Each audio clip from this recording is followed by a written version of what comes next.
Corona काल से सवालों के घेरे में घिरी रहने वाली प्रदेश सरकार के स्वास्थ्य विभाग पर अब एक और गंभीर और संगीन आरोप लगाए गए हैं।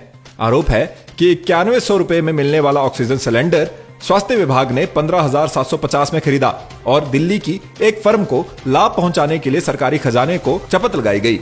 दस्तावेजों के साथ ये आरोप मंडी जिला के मांडवे एयर इंडस्ट्री और आरडी गैस प्राइवेट लिमिटेड के संचालकों सुधांशु कपूर और आरपी कपूर ने पत्रकार वार्ता के दौरान लगाए। उनका कहना है कि प्रदेश में जो फर्म ऑक्सीजन गैस की सप्लाई करती है वह काफी कम दरों पर यह सप्लाई प्रदेश के अस्पतालों में वर्षों से दे रही है, जिसमें इनकी फर्म भी शामिल है। लेकिन स्वास्थ्य विभाग के उच्चाधिकारियों ने प्रदेश की फर्मों के खिलाफ साजिश रचते हुए सीपीडब्ल्यूडी के माध्यम से दिल्ली की एक फर्म को लाभ पहुंचाने के मकसद से महंगे दामों पर ऑक्सीजन सिलेंडर खरीदे। जिस ऑक्सीजन सिलेंडर की सप्लाई इनकी फर्म 9,100 रुपए में करती है, उसे स्वास्थ्य विभाग ने 15,750 रुपए में, जबकि 13,500 रुपए की कीमत वाले सिलेंडर को 18,500 रुपए में खरीदा।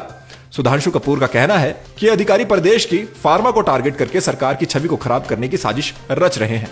सुधांशु कपूर का कहना है कि उच्चाधिकारियों का यह सारा काम मिलीभगत से किया गया है। इनके रेट जानने के बाद इन्हें यह काम न देकर सीपीडब्ल्यूडी के माध्यम से ऑक्सीजन गैस के सिलेंडर महंगे दामों पर खरीदे गए। उन्होंने इसकी एक शिकायत सभी दस्तावेजों और अधिकारियों के नाम के साथ प्रधानमंत्री, मुख्यमंत्री, मुख्य सचिव, स्वास्थ्य सचिव और स्वास्थ्य निदेशक को भेज दी है। उन्होंने मामले की निष्पक्ष जांच की मांग उठाई है।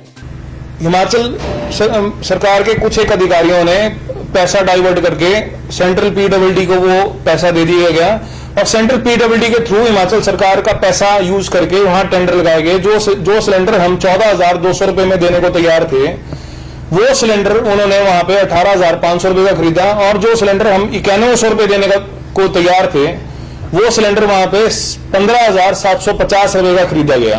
ये कॉन्स्पिरेसी सरकार के खिलाफ ही हो रही है, उसमें आधार हम लोगों को बनाया जा रहा है, क्योंकि वो चाहते हैं कि हिमाचल में कोई गोरखपुर जैसा कांड हो जाए। तो उसके लिए मेरी रिक्वेस्ट ऐसी है सीएम साहब से कि इसके लिए आप लोग मतलब पूरी इंक्वायरी बिठाया जाए और वो पूछा जाए कि जो सिलेंडर सस्ते में ऑलरेडी मिल रहा था, कंसेंट आपको दे दी गई थी कंपनी की तरफ से, वो सिलेंडर महंगा क्यों खरीदा गया और उसका टेंडर सेंट्रल पीडब्ल्यूडी को लगाने की जरूरत क्या थी, जहां पे जिन लोगों को इसका कोई एक्सपीरियंस ही नहीं है।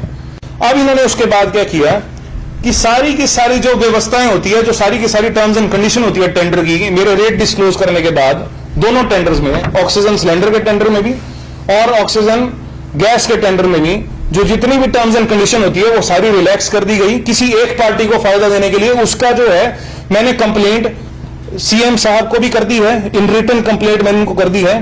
प्राइम मिनिस्टर ऑफिस में मैं आज कंप्लेंट कर रहा हूं, बाय नेम उस कंपनी का नाम और बाय नेम ऑफिसर्स के नाम मैं उसमें भेजूंगा जी। उसके बाद हमने चीफ सेक्रेटरी साहब को भी हमने कंप्लेंट भेज दी है। उसके बाद हमने डिपार्टमेंट के और अधिकारियों को भी कंप्लेंट भेज दी गई है कि भाई ये इस टाइम हालात बन चुके हैं और अगर आप इसी तरीके से चलते रहेंगे तो हिमाचल का जो मेडिकल का सिस्टम है वो चरमरा जाएगा। लाइव टाइम्स टीवी के लिए मंडी से नीरज शर्मा की रिपोर्ट। हिमाचल प्रदेश की हर बड़ी खबर और लाइव कवरेज जानने के लिए हमें फेसबुक पर लाइक और फॉलो करें, यूट्यूब पर हमें सब्सक्राइब करना मत भूलिएगा और 24 घंटे समाचार के लिए विजिट करें www.livetimes.tv।